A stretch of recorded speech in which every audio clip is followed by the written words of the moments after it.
This is Frog Valley Tropical Fruit Farm, and I want to talk some more about regenerative agriculture being so myopic.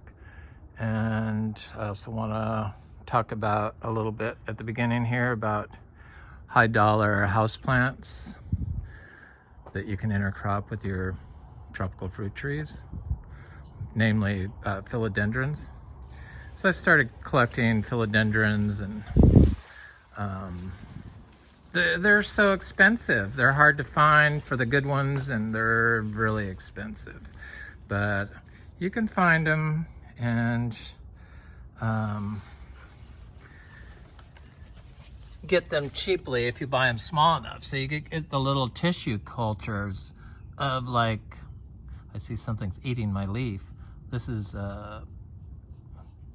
Forsythii philodendron, and this is $70 little tiny plant the size of a quarter when I bought it.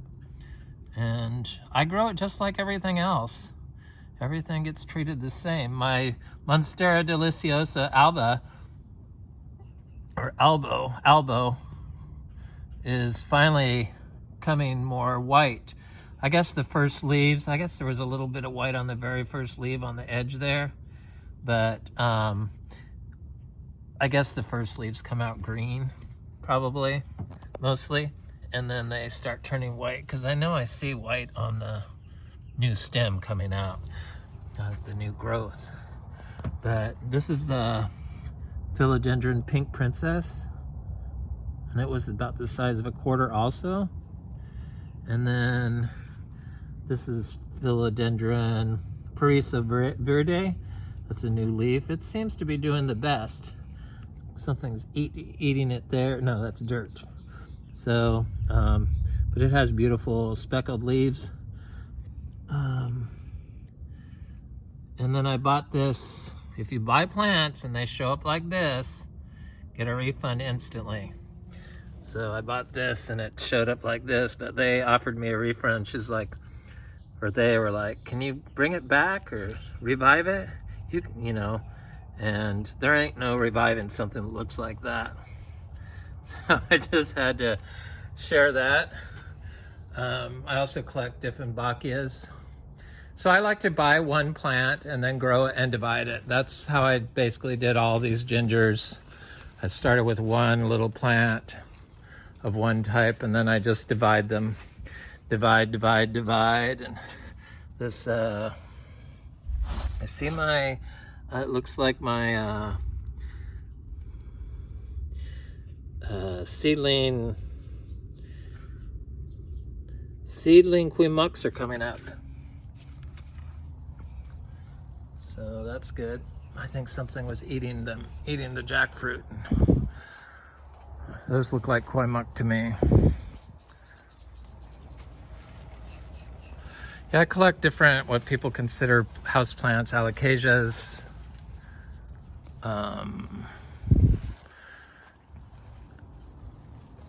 And if I want to plant them in between all my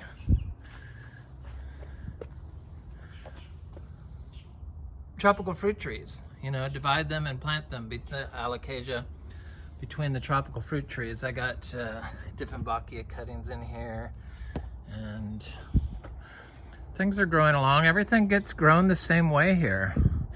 You know, my people seem to get upset because I question different regenerative farm practices like biodynamics. I form my opinion and how I grow here because of biodynamics. We are biodynamic certified. I firmly believe in biodynamics, but when I was told I couldn't use raw manure, it really made me think that something's not quite right here. I'm not saying I dislike them, just like when I say I have issues with John Kemp. And if John Kemp would tell us his recipe on how he makes his product, I would be 1,000% sold on him, because it would inspire so much more research and people developing their own products, that it would be just amazing. But I understand he needs the money, and I understand why he probably had a lot of money into developing it, but I would be more impressed. And I'm fairly certain that you can like get a dried, clean zebu manure and dust your seeds with that, and it would do the same thing. But all these things, none of them talk about the use of raw manure. That's completely what's missing in our agricultural systems. They like just completely ignore it. I was kind of surprised that one of my subscribers was like saying, so when you say raw manure, do you mean like from the field to the tree? Yes, every day we use it. The organic people don't tell you can't use it. They never said anything to me, and the real organic project certifiers never said anything about it. But they don't push it. But I had to take a class on the use of raw manures. It was a 3-day class, and they told you how to use it safely. You have to apply it safely if you're organic certified. Because of biodynamics is why I make all our own soil. We make our own soil for our tropical fruit trees. So of course I'm not going to like something like cocoa coir. I mean, you can't take offense to it. You got to look at where I'm coming from. I'm trying to show people they don't really need to buy anything. That's what I want to show people. So the biggest problem with this natural farming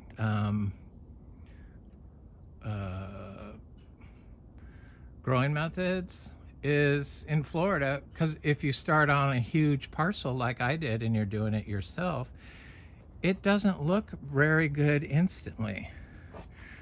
So if you have just trees planted in overgrown grass and weeds, they just brand it as abandoned and overgrown. And I've had people come over here and look at the plastic pot world next door and then look at mine and say they like that better. So I understand there's a huge problem, and I just started thinking about that and everything. I mean, I use plastic pots. I understand people use them. I use them too. But when I started out growing as a young adult in a rental properties, I used pots. But back in the 80s, it was like you wouldn't have a plastic pot sitting on your balcony like that. You would have a really nice ceramic pot. The plastic pot might be inside the other container, but I took all my plants and planted them because that was my form of gardening, and that's what I like to do. So I would take them out of the plastic pots and put them into everyone used terracotta pots back then. We seem to be on like a really fast downward pollution spiral here. Like it's like happening like super fast. I mean, I'm watching it with my neighbors, and I can tell that the air isn't very good a lot of times. And I go to areas that I used to love on vacation in the 80s that are now like areas that people don't even see people laying on the sidewalk, sleeping, covered in urine, right outside the stores.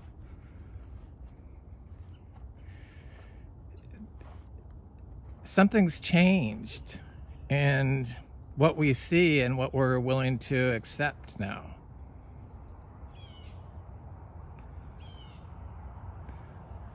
I don't know, it's just, I feel hopeless when it comes to regenerative agriculture, just because for one video I make, there's 1,000 more that are pushing . . . . . . . . . . . . . . . . . . . . . . . . . . . . . . . . . . . . . . . . . . . . . . . . . . . . . . . . . .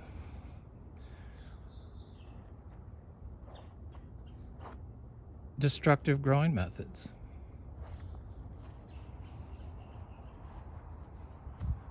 So this weed, the weed look, see, the weeds are still there, but it looks good when you have enough plants. At least I think it looks good. I'm kind of confused of what looks good to people now. So what looks good to me, what I see, is not what other people see.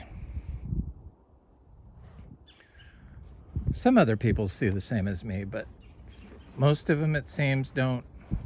Most people don't seem to see the beauty in this.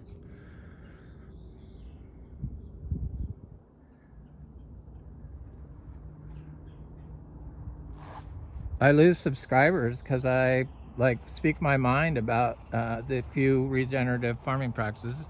Biodynamics is regenerative. It's the original form of regenerative farming, but why aren't there like so many more other methods?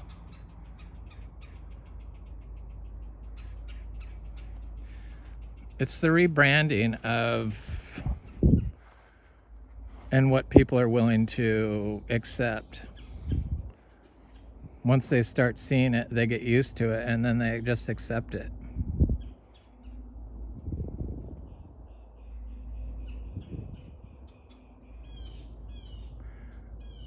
I complain about people's way of making compost, the thermophilic compost. Thermophilic compost could not get me to this level of fertility. That's why I talk about it.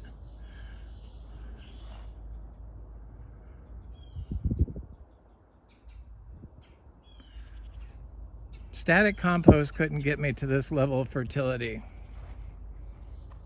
Biodynamic preps could not get me to this level of fertility. Korean natural farming could not get me to this level of fertility. Indian natural farming could not get me to this level of fertility. Natural farming alone, doing nothing, could not get me to this level of fertility. But the combination of all of them, raw manure probably could have gotten me to this level of fertility, though. But the combined use of all of them helped. And then when I added raw manure, that's what finally did it.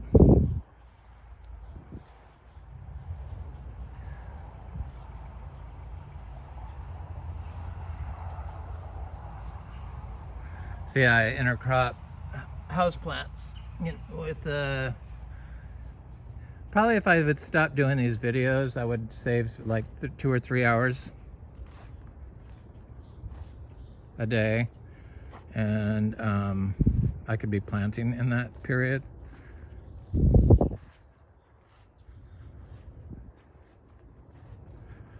So the like, I don't know, the sides and the teams that everyone gets on. I mean, people turning on me because I say something about biodynamic. I praise the biodynamic a lot. So I'm biodynamic certified. If I did not believe in it, I wouldn't be certified.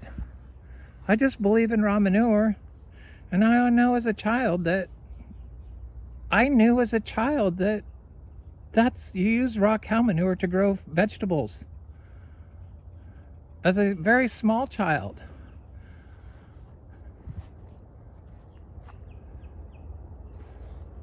I don't know.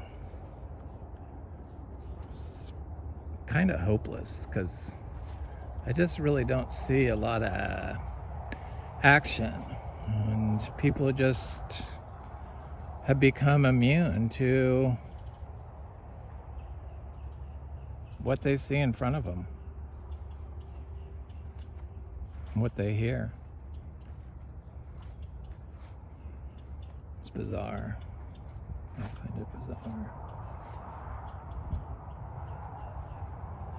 Yeah, I love John Kemp. He was like so instrumental in getting me inspired to find out more reasons why, so I could understand what's going on. But I really want to know his recipe for his BioCoat Gold.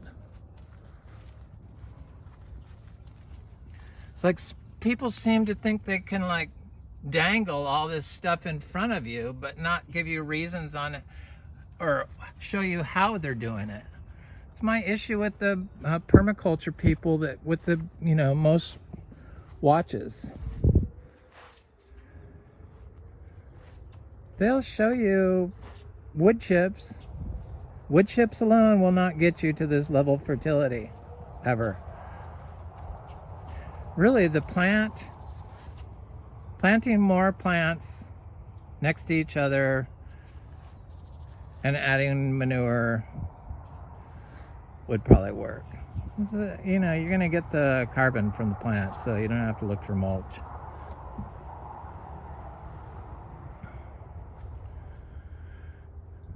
Yeah, people used to plant their trees and stuff that they bought in the ground, unless they're renters. But now people like to push zones and they like to collect certain tropical fruit trees. But they developed this whole species of tropical fruit trees that now doesn't really grow good in a natural environment. Because that's what it does. It changes the phenotype of the plant. When you use, like, growing pots and you use Hollytone fertilizers or Miracle Grow. Those type of plants don't do good in a system like this. That's why I have my little house plants up against the house so that I can keep an eye on them. Because if I put them into this, they wouldn't survive. I found that like 90% of everything that started in cocoa coir, if I put it into this, gets consumed by this system.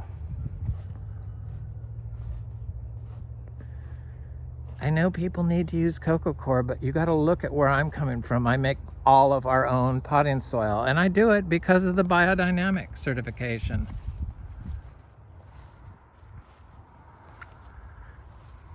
They just expect you to get lockstep and barrel and not ask any questions and agree to their system that couldn't get me there.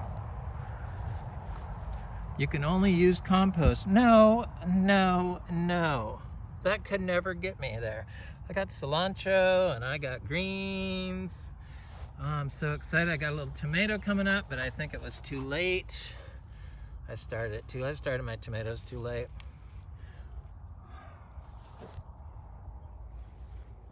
And then all these YouTube channels that like you know, the one that likes to spray copper on all their mangoes. That's what they push, and that's what people watch. And if you don't have it like that, you don't know what you're doing. Well, it's really hard to screw up an old growth mango production, so that really doesn't give me any honest information. And I'm not saying it's bad, I'm just stating what I believe.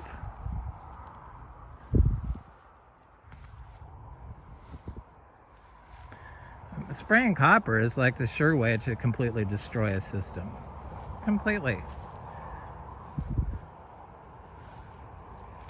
The people that are giving the advice are the people that are selling nursery plants. That's like that's not the growers. Those aren't the growers, those are the sellers of nursery plants. Totally different, two completely different things. Unless you're living in an apartment and you keep all your stuff in pots. Turns out a lot of people do that.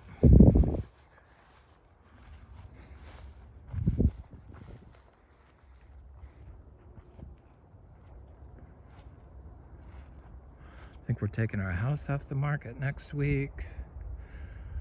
That gave me a little stress having it on the market because you never know. I mean, we thought we priced it right so that it wouldn't sell. But you never know. People have money now, so. Because it really would be a shame if somebody came in here and, you know, knew better and mowed everything.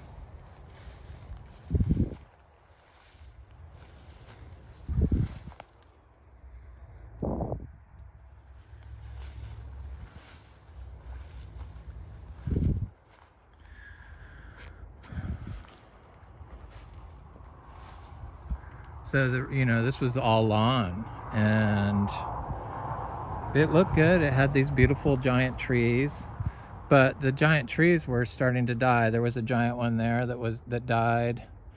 Like a year after we moved here, it completely fell down. It was all hollow inside. This one was starting to die because the compaction that caused from 55 years of mowing.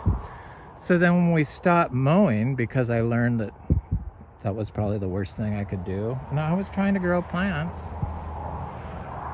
organically, something they also told me I couldn't do.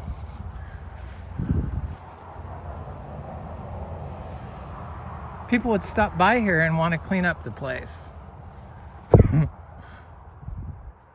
The organic farm in town, I think it's the only other certified one. There's a lot that claim to be organic, but they're not certified. You have to be certified to say you're organic, because people are very loose with the rules.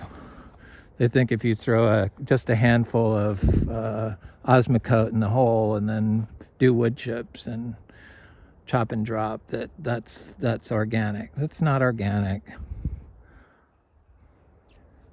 Not pissing anyone off. I'm just telling you my experience as an organic certified farm. What is and what isn't organic.